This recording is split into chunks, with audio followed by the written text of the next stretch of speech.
Welcome to this episode of the Good Leadership Podcast. I'm your host, Charles Good.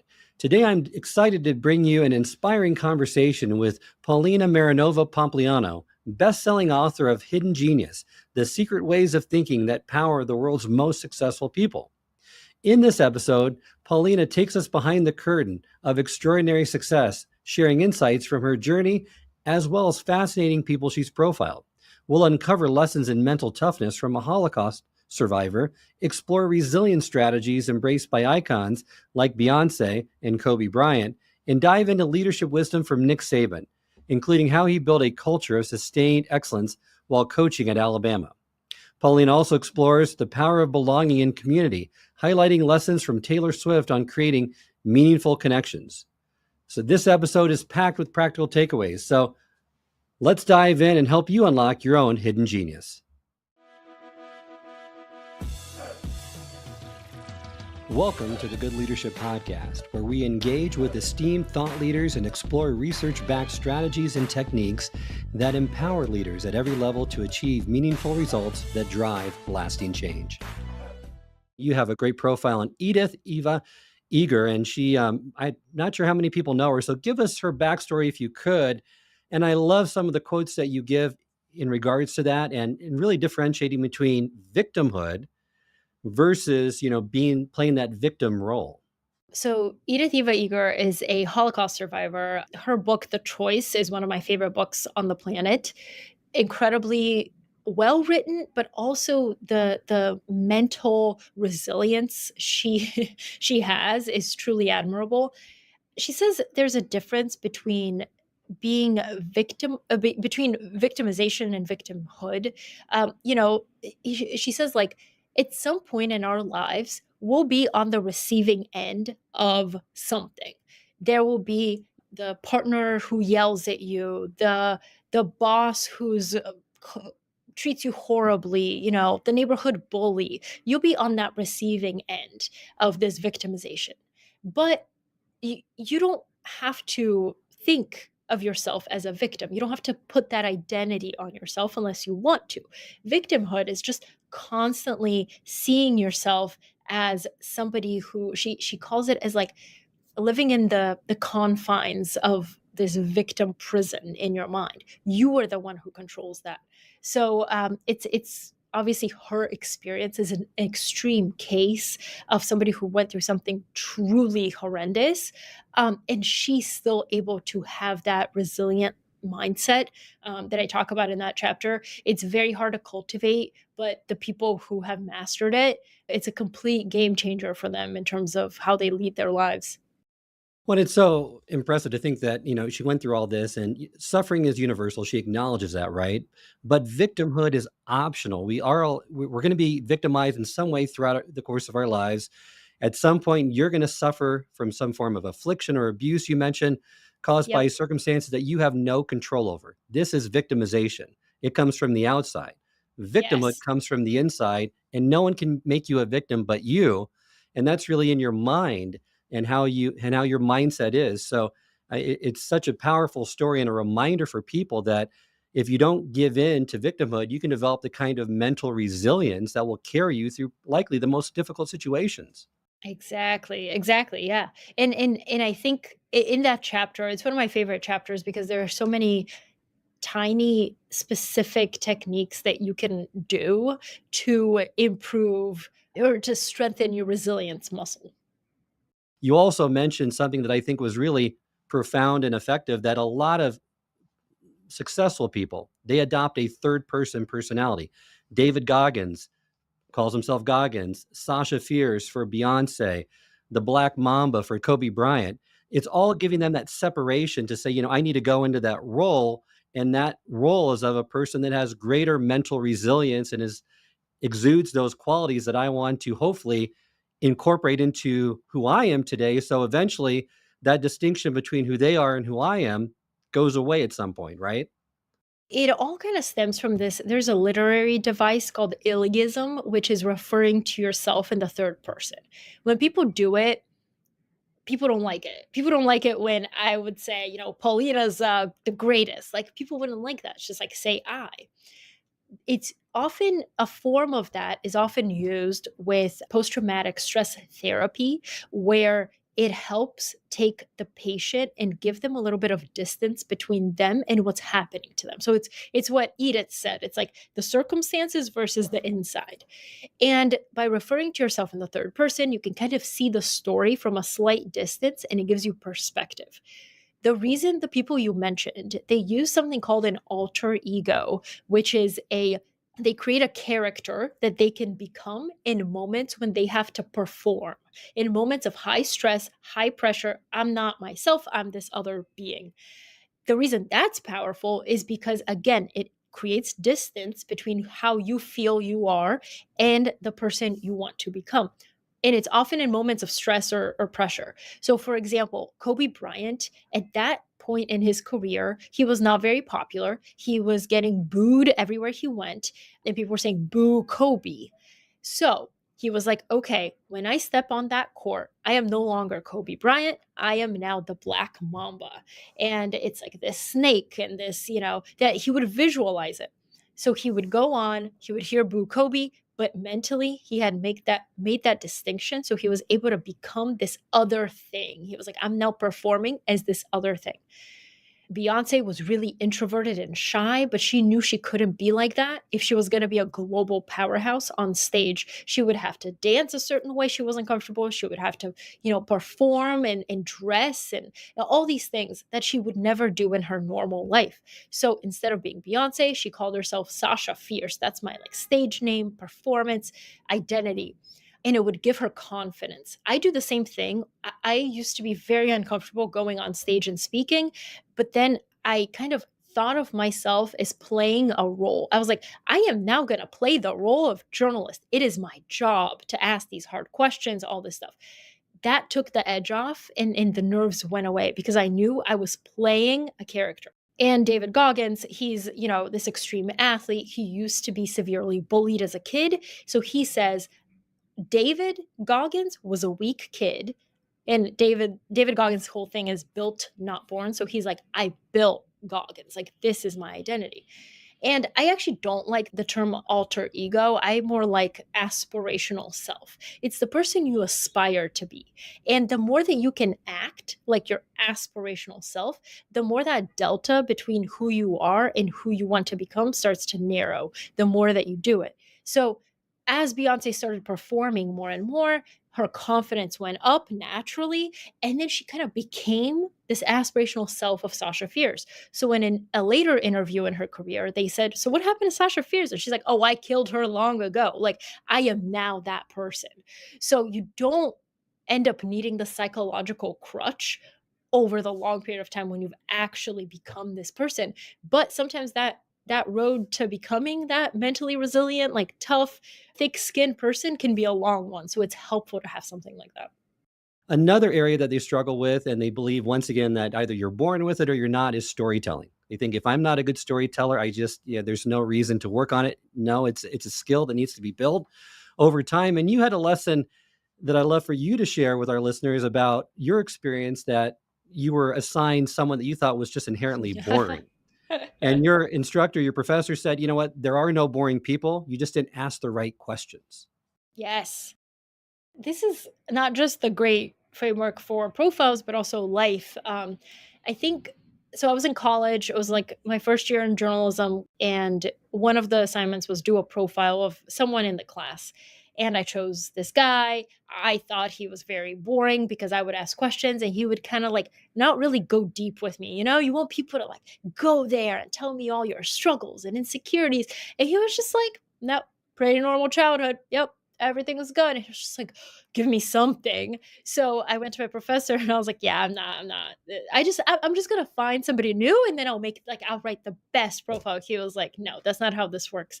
And so he explained to me that there are no inherently boring people, and it's not up to your subject or the person you're talking to entertain you. It's up to you to ask a bunch of questions and hit on something that oh, well, that's really fascinating. Let's explore that more. But I hadn't done the exploratory phase of asking questions. I thought it was up to him to give me these polished, amazing quotes that I could write my profile with. So I've kind of kept that in the back of my mind always. And every time I encounter someone really challenging or someone not as forthcoming with their life story, I actually know that there's probably a lot more going on under the surface. They're just not, super extroverted and want to entertain me with their life story. Nobody is inherently boring. You just haven't asked the right questions yet. Is just, I think, a really great framework for life. And becoming a better storyteller involves being curious, listening to those individuals. And then for your stories, everyone has great stories, and other people that are even normal, ordinary people. In the beginning of that chapter, I include a quote from Ira Glass from This American Life. And he says, great stories happen to those who can tell them, or something along those lines. But the the idea is that, you know how there's like some really good storytellers in your life? It's not that all these out of the ordinary things keep happening to them. It's that they know how to frame a story and tell it well with peaks, valleys, climaxes, conflict, all this stuff. And because they're such a good storyteller, everybody's like, "Oh, I can't wait to hear what happens next." Whereas someone else may have the exact same experience, but tell the story in a completely boring and flat way. What would you say is the most underrated quality of a great leader that you've noticed from all the profiles that you've done? I think the most underrated quality of a great leader is someone who is willing to be invisible. And I mentioned this in the book, which is Mark Bertolini, who was the former CEO of Aetna, then he was a former co-CEO of Bridgewater.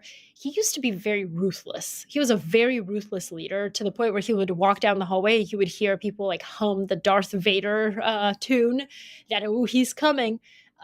He was not liked at all. He says that actually it's counterintuitive, but great leaders should get the hell out of the way. That should be their job. It's not to, because when you think about, like, let's say a Fortune 500 CEO, the ultimate leader in business, they often try to do things that they can then show their board of directors like, hey, look at all the changes I made, look at all the things that I did. This company cannot operate without me. But actually, the best leaders can make their whole goal should be to become invisible over the long term so that the company can run itself without them.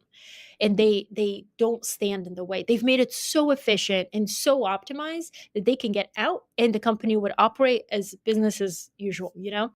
Bertolini was really inspired by like Eastern philosophy and meditation and yoga and things like that.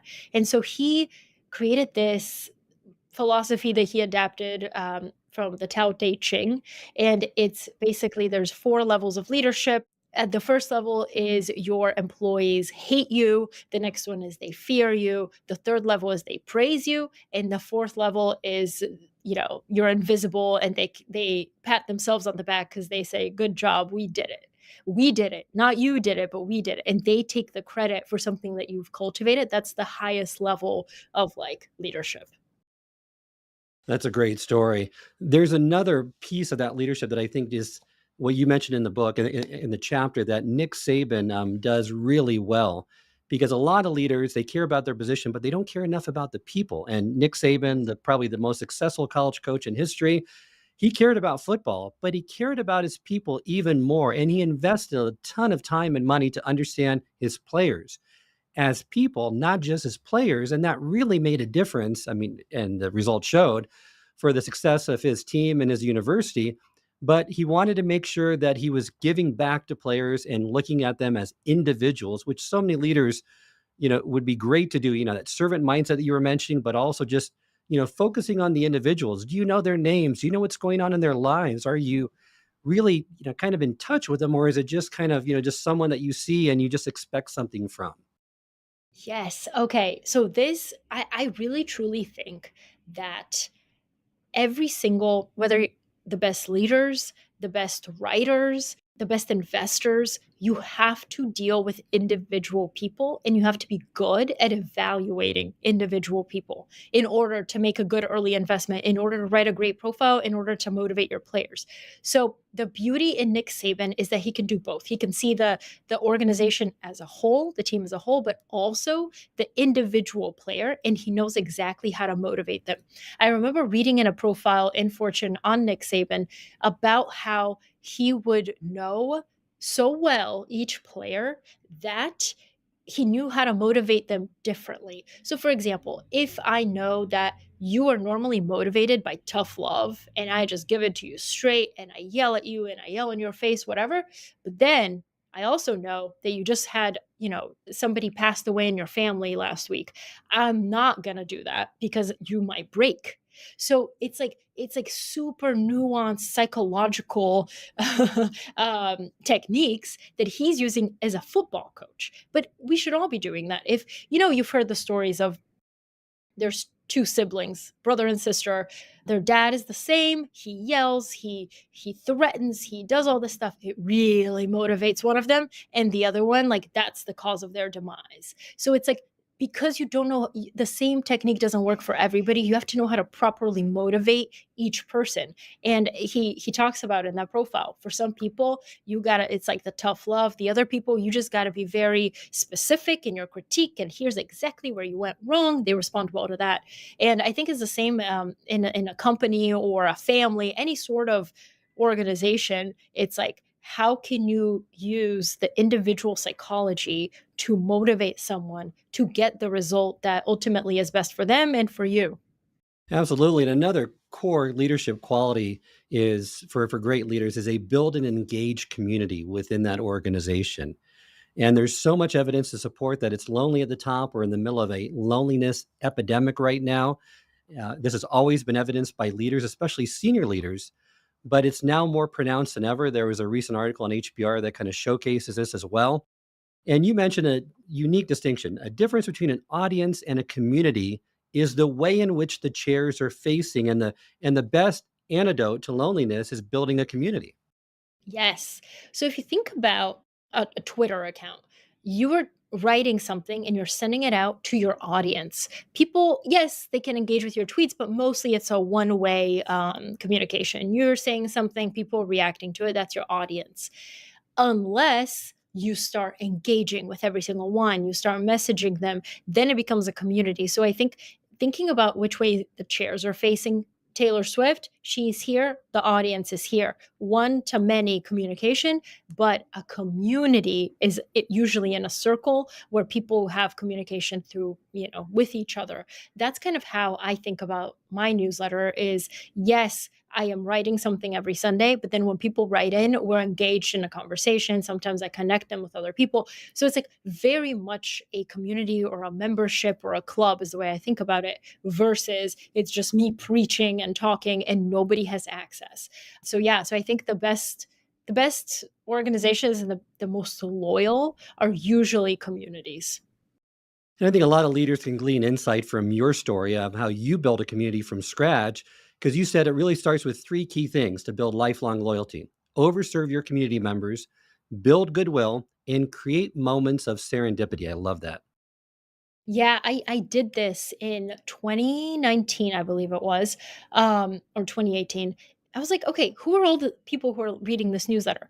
And I wanted to do something where on the same day, well, not the same time because people are all over the world, but on the same day, all the profile readers all over the world would get together in the city closest to them. So it was basically like a global meetup full of individual meetups. People met up in Chicago, in India, in Kenya. There were people all over the world. And doing that, it took me a lot of time and a lot of coordination and a lot where it wasn't scalable. I didn't do this to get more subscribers. I didn't do this to get paid. I did this just because I knew that this is what builds community. You overserve your readers, you like go above and beyond to do this. You create moments of serendipity by, getting people to meet each other. And one person, I think it was in Kenya, he said, we met as strangers and we left as friends, which is like the best thing. The only thing they had in common was that they were both readers of this newsletter, but that actually shows that they're very curious people. They want to learn, things like that. And yeah, it's just like you have to do things that don't always scale, but in the long run were very sticky and build a lot of loyalty. That's why Taylor Swift, even though she's a global superstar, she still like hand selects people to come to her listening parties at her house. She bakes them cookies. She shows up and surprises people at their weddings, like things that for her make zero sense, but she does them because she knows that that's what builds loyalty. And that is really what, has built her fan base of Swifties. Lady Gaga's done it very effectively as well in identifying those communities and over serving them, giving them value. And like you said, it won't scale, but it creates these super fans that are responsible then for spreading the message to other ones. It has that momentum, that snowball effect that really will just launch careers if you do it the right way. And if they know that, it's really about them, right? Not about you. And you can see the difference between certain entertainers who really spend the time to get to know their community and build that solid base of fans, of super fans actually, versus those that think it's all about them and they don't need to really overserve their community. Leaders need solitude. They need that time for reflection during their day so they're not in execute mode always, but they don't want to be lonely. Explain to us the difference between solitude and loneliness, because I think society really kind of mixes them up. They think of them as just synonyms and can be used interchangeably. Yes, and they're not synonyms at all. So, solitude and loneliness, the difference between them is perception, how you perceive what you are doing. So, the difference between solitude and loneliness is not the quantity of relationships that you have, but the perception to which you think they are close. So, if you feel like you have two very close best friends, when you're by yourself, you don't feel lonely because you know that you have some strong relationships there. You feel lonely when that perception is off. When you feel like, oh yeah, I have a lot of friends, but none of them know me. That's how you get lonely in a crowded room situation. You feel like they are not as deep as they should be. That perception leads to loneliness. So one of the biggest antidotes to loneliness actually is working on something that's bigger than you, something that's not just for yourself or just for someone else. It's something that's like bigger. Whether you're working with a charity or you're organizing a food drive or a toy drive or something that will touch many people, and you are working with other people on that project, it's like working together towards a common goal is like the ultimate antidote to loneliness. And ideally, leaders should cultivate that kind of thing within their organizations where it's not just about work, but it's also like, how is our work serving a bigger mission and serving a bigger goal? And really, many people don't realize this because they look for other external validations of fame, of fortune, thinking it's going to make them happy. But the quality of your relationships determines the quality of your life. And like you said, you don't have to have a whole lot of those, but you do have to have a certain number so you don't feel lonely. So you have that peace of mind, and really you have a life that you'll look back on and say it was a great life lived because of the relationships that I fostered and developed with the people in my life. What is one piece of advice or wisdom from someone you've profiled that you tend to revisit somewhat regularly? I end the book with this idea that at a certain point, you need to go bet on yourself. You need to take a risk and you need to be like, I'm betting on myself. This may not work. It may fail miserably, but I'm gonna go for it. And one of the people that I had interviewed was Francis Ngannou, who is a former heavyweight MMA champion. He came from extreme poverty. He got to where he is to a crazy winding path. But when I interviewed, he told me I interviewed him. He told me something that I've never really forgotten. He said that very talented, intelligent people, they stand in their own way often because they're scared to start over. They're just scared to take a risk that may make them start over. They're okay with having like enough or being average because they don't want to lose everything. Because the losing part is what really matters. He's like, I came from nothing. I'm not afraid. I can lose. You can take everything from me tomorrow, but I know that I have the skills to build it back. So he told me he told me like a quote that I had never really heard. He said, "You know the saying, sometimes to jump farther, you need to step back." And it's like, whoa, of course. The problem is most people aren't willing to take that step back. I think the biggest misconception people have about taking risks and failing is that they think, okay, well, I'm going to take this risk. And if it doesn't go well, I'm going to be at zero. But the truth is, you're not going to be at zero. You're actually going to be a little bit up here because you have all that experience that you just gained from failing that your competitors don't have. So if you want everything to go perfectly in your life, that's actually a disadvantage in the long run because you've never really learned anything. Everything's always just kind of gone right for you. There's no real, grit and resilience and thinking that it requires to get out of that situation. So the most successful people do two things largely. Three things. They take risks, they bet on themselves, and they know that if they fail miserably, they can always reinvent. And the most successful people have reinvented themselves probably at least 2 or 3 times. How about, is there someone that you haven't profiled yet, but you would love to? I've said this before, but I would love to profile or interview Elon Musk, but go the entire interview without talking about business and only talk about his personal life. I think that would be a fascinating interview.